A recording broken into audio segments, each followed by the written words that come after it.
Ito nangyari kagabi lang, kahapon lang. Galit na CEO si Governor Chavit Singson. Ito ang libro binigay ni Chavit Singson. Wala mo.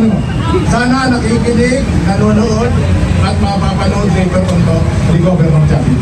Ayan, may perma niya, may dedication niya. Nakipag-usap ako, may ilang kasama ako kay Governor Chavit. Dapat ibagsak na yun si Marcos.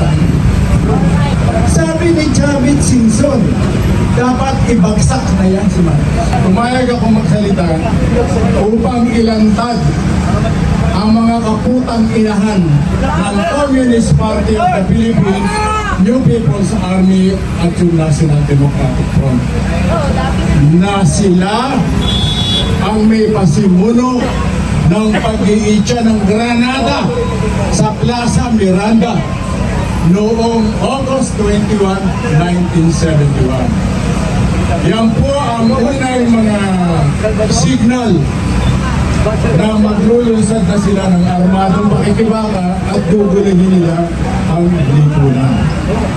Ang napagbintangan doon ay yung tatay mo, si President Ferdinand Marcos Sr., ang tatay mo. Pero alam naman natin, alam ko na hindi ang tatay mo ang nag-utos ng pagpapasabog sa Plaza Miranda.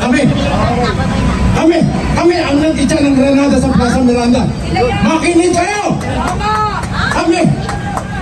Kami po ang nag-itsa ng granada sa Plaza Miranda noong August 21st, 1971. At makinig ka po, Mr. Ferdinand Marcos Bongbong Marcos Jr. Makinig ka po. At sinabi ko to, nung una ako magsalita, nung sila ka-Eric, nung sila Dr. Rory Badoy, ay pinagmumura ka na, galit sa iyo, ay pinag-resign ka na. Sinabi ko sa inyo, nagsisimula ka pa lamang.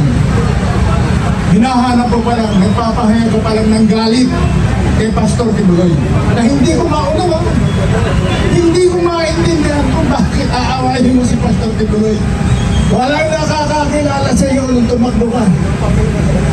Kahit ang ABS-CBN, reminder Mr. President, nobody wanted to give an audience. Ayaw kang pakinggan ng ABS-CBN and Channel 7 ng lahat. It was only Pastor Apollo Tibuloy na gumastos para mapakinggan ka ng bayan. Bakit? Sapagkat naniwala ka sa iyo. Nagkaroon ng debate, panalo ka. Nandun sila, yung ginawa mong National Security Advisor, si Dr. Clarita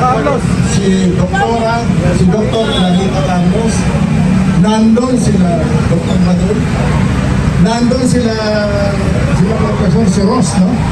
Si Rosaso.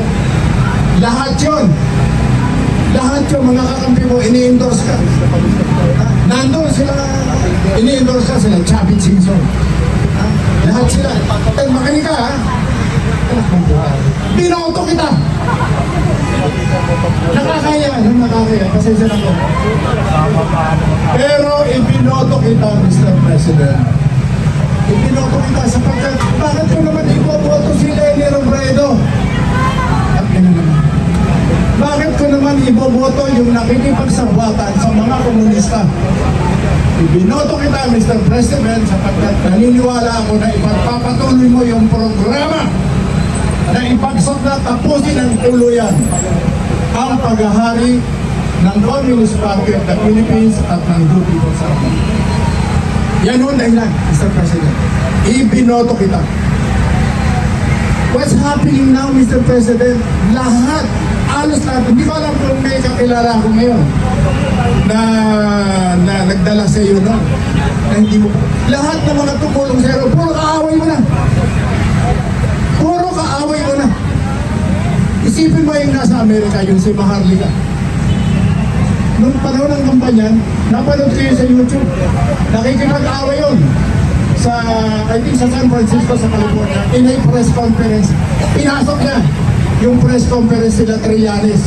Putang na si Trillanes, ang katabi niya rin yung leader ng CPP-NPA na nagpapakilalang si Arthur Jan. Pinasok ka na Harlika, pinaglalaban ka ni Maharlika. Pero si Maharlika, pinagmumura ka ngayon. Galit na galit sa'yo. Si Pastor Kibuloy, ayun, nakakulong ngayon. Kinakailangan ko pa bang sabihin na mamamatay na sa ICC si President Rodrigo Roa Duterte. Huwag nawa ang mangyari. At kaya Mr. President, makinig ka. Ito ang nangyari, kagabi lang, kahapon lang. Narinig ko, kaharap ko. Galit na siyo si Governor Chavit Singson. Bakit kung makakaaway si Chavit Singson? Bakit? Anak ng towa. Hindi kita maunawaan. Nagkwento sa amin, eto. Pakihawakan mo. Ayun na, medyo na yan. Ito ang libro binigay ni Chavit Singson. Wala mo. Mr. President, baka sabihin mo, ni-steer kita. Ito sana nakikinig, nanonood, at mapapanood later on to ni Governor Chavit. Ayan, may pirma niya, may dedication niya. Nakipag-usap ako, may ilang kasama ako kay Governor Chavit na poging-pogi pa rin, naka-long sleeves ng sariwang-sariwa. Ay ba gusto kong sa'yo? Naglabas siya, nagkwento siya ng lahat ng sama na loob. Nagkwento niya how he spent hundreds of millions of pesos to promote the candidacy of Bongbong Marcos. Na initially, nagsimula siya.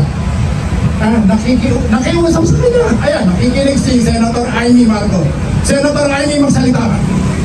Lumapit kayo kay Governor Chavit. Humingi kayo ng tulong. Tulungan mo kami. At sinabi niya, kaibigan mo, sasabihin ko sa iyo, hindi ka siguro magiging pangulo kung hindi tumulong si Chavit Singson. Pero bakit galit na galit sa iyo? Then somebody doon sa grupo, tinanong siya, Governor, ano po gusto mangyari ngayon? Dapat ibagsak na yun si Marcos. Sabi ni Chavit Singson, dapat ibagsak na yan si Marcos. Bakit po? Galit ako sa kanya? Galit na galit ako sa kanya. Bakit magagalit sa iyo si Chavit Singson? Bakit magagalit sa iyo? At bakit sinasabi niya na dapat ka nang ibagsak? Ang mensahe ko dito, Mr. President, may problema may problema sa iyo.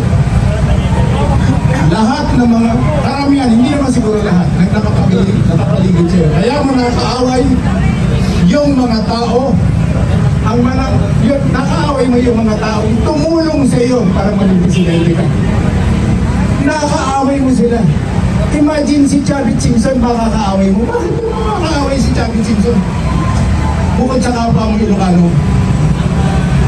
Isipin po niya. Ngayon, ang tanong dyan. Tama na ba? Dapat na ba talaga itong mga naririnig ko? Pinagsisigawan ng mga tao dito na Marcos resign. Sandali po. Uulitin ko, Mr. President. Mr. President Ferdinand Romualdez Marcos, meron po kayong problema. Ngayon ang tanong, may pag-asa po kaya? Sino masusunod? Ano kaya ang mananalo? Yung Marcos resign?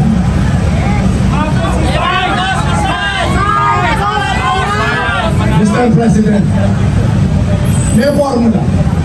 I don't know, I'm not asking the people here to agree with me, to agree or disagree with me. Gusto ko po kayong tulungan. Sasabihin ko sa inyo, kung ako po ang masusunod, gusto ko matapos ninyo ang term ninyo sa kondisyon na kayo lamang nakakaalam. Mr. President, makipagbati kayo sa kaaway ninyo bago kayo makipagbati sa sambayanan.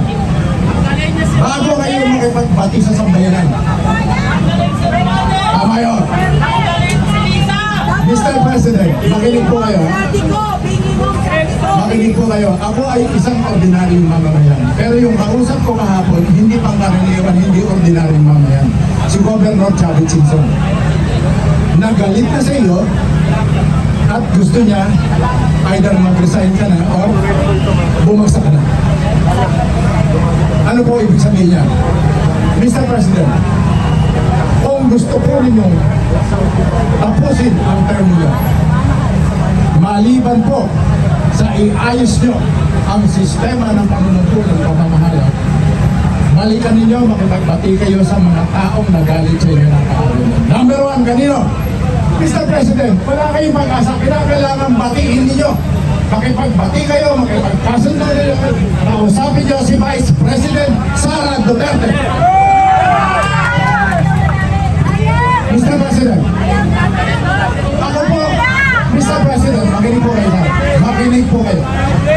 Mas matanda ako sa iyo. 16 years old, Mr. President. Makinig po kayo. When I was 16, 17 years old, minumura ko na yung tatay ninyo. Naniniwala ako na masama ang tatay. At that early age, sandali na po, kayo magalala, masabihin natin.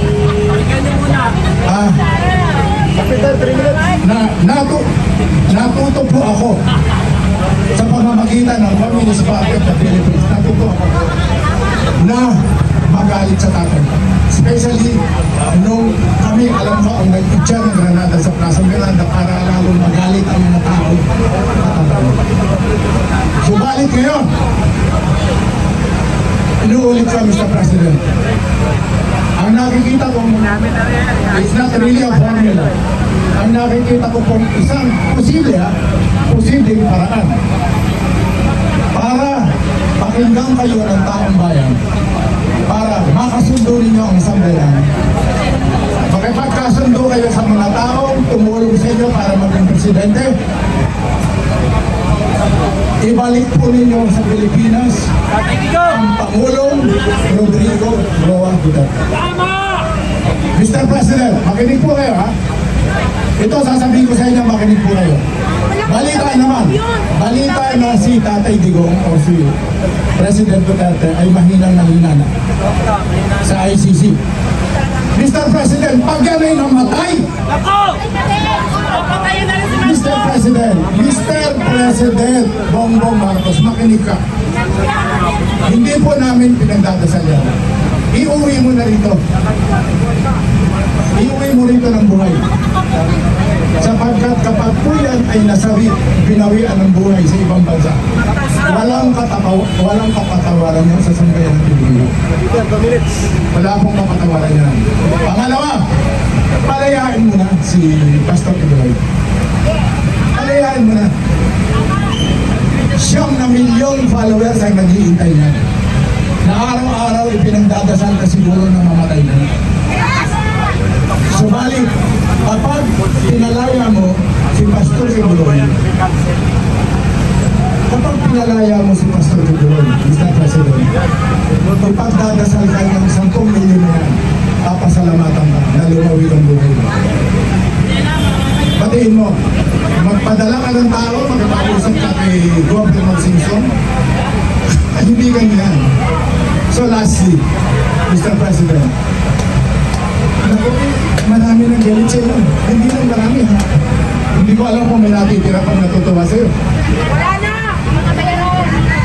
Alam naman din yan at alam naman ng mga intelligence community na nag-uusap-usap yan. Mga retired generals na nagsasalita dito. Hindi ko alam kung may panahon pa kayo, Mr. President. Ayaw natin mangyari yung nangyayari na napapanood araw-araw ng mga kaibigan natin na nagkanak sa Nepal. Nakakakilabit ka tayo natin nangyari. Lastly. Ayun ako. Pahuli na po ninyo itong mga kabayan dako. Kalaban ninyo ito. Bakit kakampi ninyo ito? Ang mga taong nagdala sa inyo sa pagiging presidente, mga kalaban ninyo. Ngayon yung mga tao na kaaway nyo since time immemorial,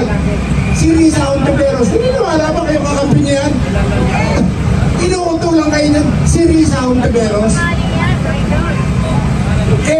hindi pa nagpapanti, ang galit na sa inyo yan. Paano mo magiging kaibigan yan? Yang makabayan lang. Wala namang panting na ngayon. Mr. President, yung mga retired general, I don't know, I don't want to say anything bad against General Charlie Valdez. Discarding nyo yan. Pero makinig po kayo. Huwag ninyong palakasin ang CPP-NPA.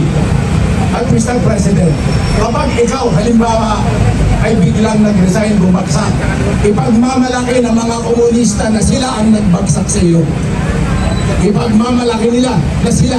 Ipagmamalaki nila na sila ang namuno sa sambayanan para ibagsakan. Maraming salamat po at magandang hapon sa inyo.